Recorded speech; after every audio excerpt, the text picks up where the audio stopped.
बच्चों बहुत देर से शुरू हुआ टॉपिक ये।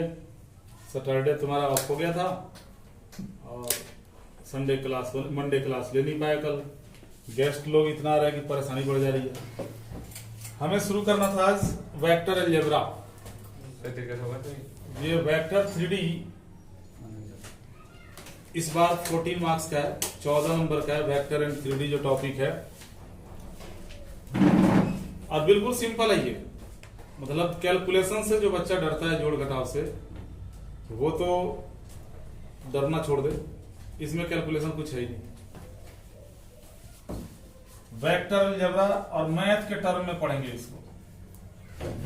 वेक्टर अलजेब्रा इसको फिजिक्स की तरह नहीं पढ़ेंगे हम, इसको मैथ्स के जैसा पढ़ेंगे। मैथमेटिक्स में जो यूज होगा। अब फिजिक्स के जैसा पढ़ोगे तो फिजिक्स के अकॉर्डिंग क्या पढ़ाया जाता है कि जो फिजिकल क्वांटिटीज होती हैं उनको दो पार्ट में बांटा गया है। फिजिक्स के अकॉर्डिंग ये पढ़ाया जाता है कि जो फिजिकल क्वांटिटीज होती हैं, फिजिकल क्वांटिटीज, इनको दो पार्ट में बांटा जाता है,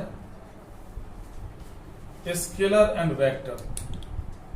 स्केलर और दूसरा वेक्टर। ये फिजिक्स के अकॉर्डिंग बताते हैं सर लोग कि स्केलर मतलब जिसमें सिर्फ मैग्नीट्यूड हो, खाली मैग्नीट्यूड। और मैथ की भाषा में हम क्या कहेंगे? स्केलर मतलब रियल नंबर। मैथ्स के लैंग्वेज में हम इसको क्या, अब यहाँ पे फिजिक्स वाले बताएंगे स्केलर मतलब जिसमें मैग्नीट्यूड हो, वेक्टर जिसमें मैग्नीट्यूड और डायरेक्शन दोनों हो। मैथ्स में ये सब चीज, मैथ्स में हम ये बताएंगे कि स्केलर मतलब रियल नंबर और वेक्टर मतलब तो किसी रियल नंबर को एक डायरेक्शन में धकेल दिया, आगे बढ़ा दिया, 4-5 पॉइंट आगे बढ़ा दिया तो वेक्टर हो गया। मतलब एक रियल नंबर है, ये मृत अवस्था में पड़ा हुआ है, कांस्टेंट, तो स्केलर हो गया। और उसको हमने चलना सिखा दिया तो वेक्टर हो गया। तो मैथ की भाषा में तो हम ऐसे समझेंगे। मैथ्स में हम सीधे यहां पे आते हैं। वेक्टर एक पॉइंट ये ए हो गया, दूसरा पॉइंट ये बी हो गया और हमें इस ए पॉइंट से चल के बी तक पहुंचना है। तो हम तो ये काम कई तरीके से कर सकते हैं। नहीं, तुम्हारे जैसे लफंडर बच्चे मिलेंगे तो सीधा थोड़े जाएंगे, वो कूद के जाएंगे। लेकिन जब कूद के जाओगे कि यहाँ से चलो थोड़ा झील पे घूम के आते हैं, फिर तालाब से घूम के आते हैं, फिर मछली पकड़ के आते हैं, फिर पहुंचोगे, तब थोड़े ना वेक्टर बनेगा। ये तो तुम गोलीबाजी कर रहे हो, यहाँ पे कोई दिशा ही नहीं है इसमें। कभी गुल्ली डंडा खेलने चले गए, कभी कंचा खेलने चले गए। वेक्टर मतलब एक लक्ष्य होना चाहिए तुम्हें कि मेरे को इसी सिद्ध में जाना है तो जाना है। मतलब ऐसे नहीं जाना। हम आइडियल पर्सन है, हमें सीधे आदमी की तरह एकदम सीधा जाना है। अब वेक्टर बन जाएगा। अब तुम कहोगे कि इसमें कौन सा डायरेक्शन है भाई? दिशा तो 4 होते हैं, ईस्ट वेस्ट नॉर्थ साउथ। ये कौन सा दिशा आ गया? दिशा 4 नहीं, दिशा 10 होते हैं वेद के अनुसार। ईस्ट वेस्ट नॉर्थ साउथ, फिर बीच में east north, east south east, south west, ये होता है ना। 4 ही हो गया, 8 हो गया। और एक आकाश, एक पाताल, ऊपर नीचे नहीं। वेद मतलब हिंदी में एक आकाश और एक पाताल, सामने ये 10 दिशाएं मानी जाती है। लेकिन वेक्टर के अकॉर्डिंग ये वेदों का बाप है। ये इसमें अनगिनत दिशाएं होती हैं। इसमें इनफाइनाइट दिशाएं होती है। मिसाइल की तरह छोड़ दो, वो भी एक दिशा है। बस एंगल पता होना चाहिए कि तीनों एक्सिस के साथ कितना कितना एंगल बना रहा है। तो एंगल 36 तरीके से तुम चेंज कर सकते हो। ज्योति कुमारी है कोई? तो हाँ बिल्कुल है। तो दिशाएं भी 36 तरीके से चेंज हो जाएंगी। तो इसमें दिशा है। अब ये देखो, अब वेक्टर के बारे में जानते हैं, ठीक है। हमारे फिजिक्स वाले साथी भी बिल्कुल सही बताते हैं कि मैग्नीट्यूड और डायरेक्शन होना चाहिए। तो मैग्नीट्यूड और डायरेक्शन को मैथ में हम क्या बोलते हैं? मैग्नीट्यूड होना चाहिए और डायरेक्शन। बच्चों ध्यान देना,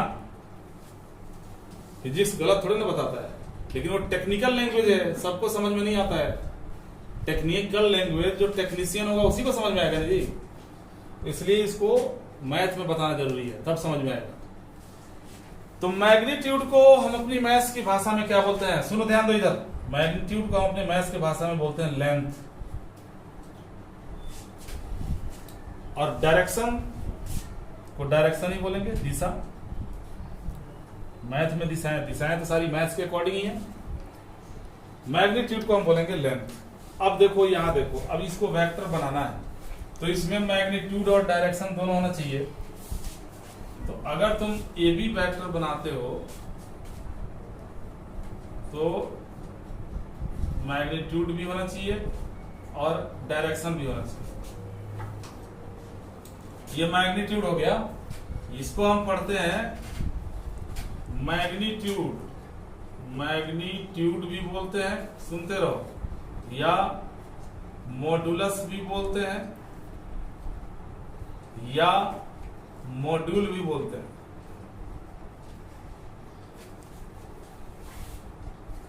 तीनों बोलते हैं, लेकिन चर्चित क्या है, magnitude. Magnitude of A B vector, modulus of A B vector और module of A B vector. ये जो modulus of A B vector है, इसका मतलब हो गया, आप इसको ए बी लिख दो ना सीधा सीधा, ए से बी तक का लेंथ। इसलिए आप मैथ्स की भाषा में मैग्नीट्यूड को लेंथ बोलते हैं। ए बी के मैग्नीट्यूड का मतलब हो गया ए से बी तक का लेंथ। और ये जो कैप लगाया गया है, कि कैप के प्रचलन की क्या कहानी, डायरेक्शन न, सुनो सही। कैप तुमने देखा होगा, जो हम बर्थडे मनाते हैं आज के डेट में, तुम लोग भी मनाते हो बर्थडे, ये परंपरा कहां से आई है, वेस्ट से, विदेशों से आई है। विदेशों से आई है, तो विदेश में बहुत पहले से लोग बर्थडे मनाते थे और वो कोन वाला कैप पहनते थे। क्यों?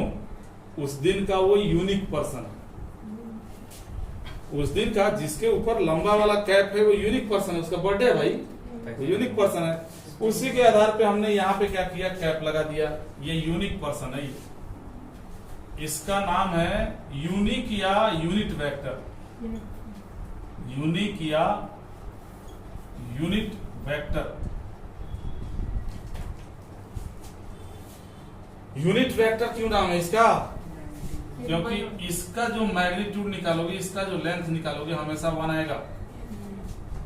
सेंटीमीटर हो, मीटर हो, किलोमीटर हो, आएगा 1 ही। कोई भी यूनिट वेक्टर होगा, ये भी वेक्टर ही